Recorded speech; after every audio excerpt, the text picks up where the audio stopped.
Hello friends, welcome to my channel CN classes Hindi. आज के इस वीडियो में हम पढ़ेंगे प्रूफ करना, है ना।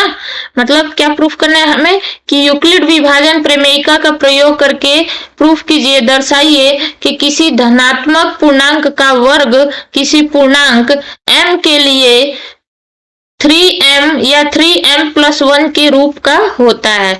ये हमें दर्शाना है। क्या दर्शाना है कि अगर कोई हम धनात्मक पूर्णांक ले लिए, धनात्मक पूर्णांक मान लीजिए a ले लिए, तो इसका वर्ग जो होगा वो किसी दूसरा जो धनात्मक पूर्णांक m है तो उसके 3 गुने या 3 गुने से 1 ज्यादा होगा। ठीक है, मतलब कि अगर हमारा एक धनात्मक पूर्णांक a है और दूसरा धनात्मक पूर्णांक जो है हमारा m है, तो a² = 3m या फिर 3m+1। ठीक है, तो हम यहाँ पे देखेंगे कि अगर हमने कोई धनात्मक पूर्णांक a ले लिया है तो यूक्लिड विभाजन के द्वारा क्या होता है कि a = bq+r। ठीक है, माना कोई धनात्मक पूर्णांक है a, जहां पे b जो है वो क्या होगा, 3 होगा, और r जो है हमेशा जब भी कोई भाजक लेते हैं, जैसे मान लीजिए हमने यहाँ पे 5 लिया और यहाँ पे हमने 17 ले लिया। ठीक है, यहाँ पे हमने 17 ले लिया, तो ये क्या हो जाएगा, 3 बार में 15 आ जाएगा और नीचे क्या आएगा, 2।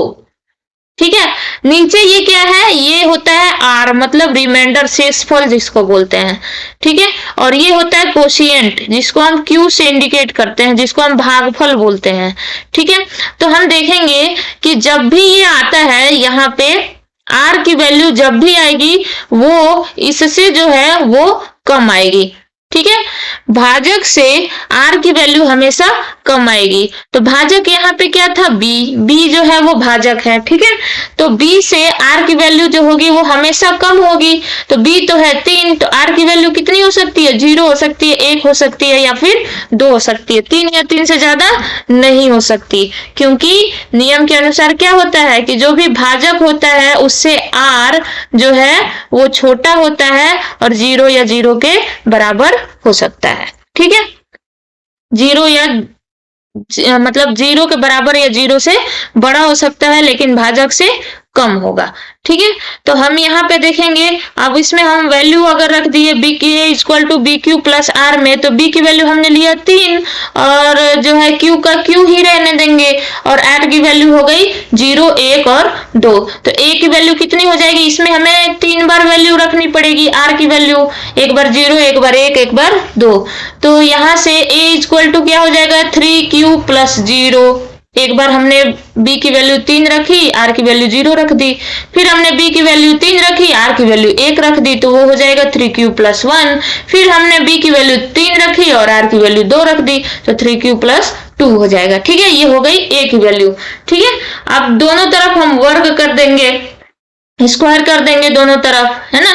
तो वर्ग करने पे इधर तो हो जाएगा a का स्क्वायर, है ना, और यहाँ पे जो है ये 3q+0 का स्क्वायर हो जाएगा, या फिर और लिखा हुआ है बीच में, ध्यान रखना, या फिर 3q+1 का स्क्वायर हो जाएगा, या फिर 3q+2 का स्क्वायर हो जाएगा।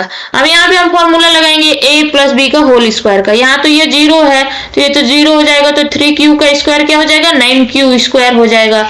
यहाँ पे a+b का होल स्क्वायर क्या हो जाएगा, a² + 2ab + b², तो यहाँ पे हो जाएगा 9q² + 6q + 1 हो जाएगा इसकी वैल्यू। ठीक है, और फिर यहाँ पे भी a+b के होल स्क्वायर पे इसको तोड़ेंगे तो क्या हो जाएगा, 3q का स्क्वायर तो 9q² प्लस b² मतलब 2 का स्क्वायर 4 हो जाएगा, और 2ab मतलब 3 × 2 और फिर × 2, तो हो जाएगा 12q। ठीक है, उसके बाद से हम देखेंगे, फिर इसको सॉल्व करेंगे तो ये क्या हो जाएगा, इसमें से हम 3 कॉमन ले लेते हैं। यहाँ पे 3 कॉमन ले लेंगे तो इसकी वैल्यू हो जाएगी 3 × 3q²। फिर यहाँ पे हम इन दोनों में से 3 कॉमन ले सकते हैं, इन दोनों में से, इसमें से तो नहीं ले सकते, तो 3 कॉमन लेंगे तो क्या हो जाएगा, 3q² + 2q + 1 हो जाएगा। फिर यहाँ पे हम देखेंगे 4 को हम 3+1 लिख सकते हैं ना। तो यहाँ से और यहाँ तक को हम अगर इसमें से 3 कॉमन ले तो क्या हो जाएगा, 3 कॉमन ले लेंगे तो यहाँ पे बच जाएगा 3 यहाँ पे 12 क्यू में से 3 कॉमन लेंगे तो 4 क्यू बच जाएगा। और फिर यहाँ पे 3 था, इसको हम 4 को हम क्या लिख दिए, 3 + 1 लिख दिए हैं। तो यहाँ से हम 3 कॉमन ले लेंगे तो 1 बच जाएगा और ये जो है बाहर वाला 1 बच जाएगा। ठीक है, फिर हम देखेंगे यहाँ पे यदि हम m की वैल्यू क्या रख दें, ये रख दें m की वैल्यू, या फिर इसको हम m की वैल्यू मान ले जो ब्रैकेट में है, या फिर हम इसको हम m की वैल्यू मान ले, तो क्या हो जाएगा, अगर हम m की वैल्यू 3q² + 2q या फिर 3q² + 4q + 1 ले लें तो क्या हो जाएगा, a² यहाँ से हमने 3 कॉमन लिया है और इसको हम m मान लेते हैं पूरे को, तो ये क्या हो जाएगा 3m। ठीक है, और यहाँ पे भी 3 कॉमन लिया है ना, और इसको पूरे को हम m मान लेते हैं तो ये 3m और प्लस में 1 आ जा रहा है।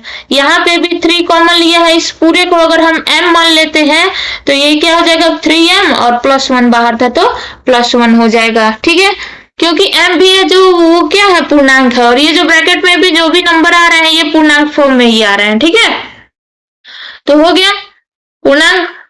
तो अब यहाँ पे हमने क्या प्रूफ कर दिया, यही ना लास्ट में प्रूफ करना था हमें कि a² किस फॉर्म में होगा, 3m या फिर 3m + 1 के रूप में होगा। ये प्रूफ हो गया।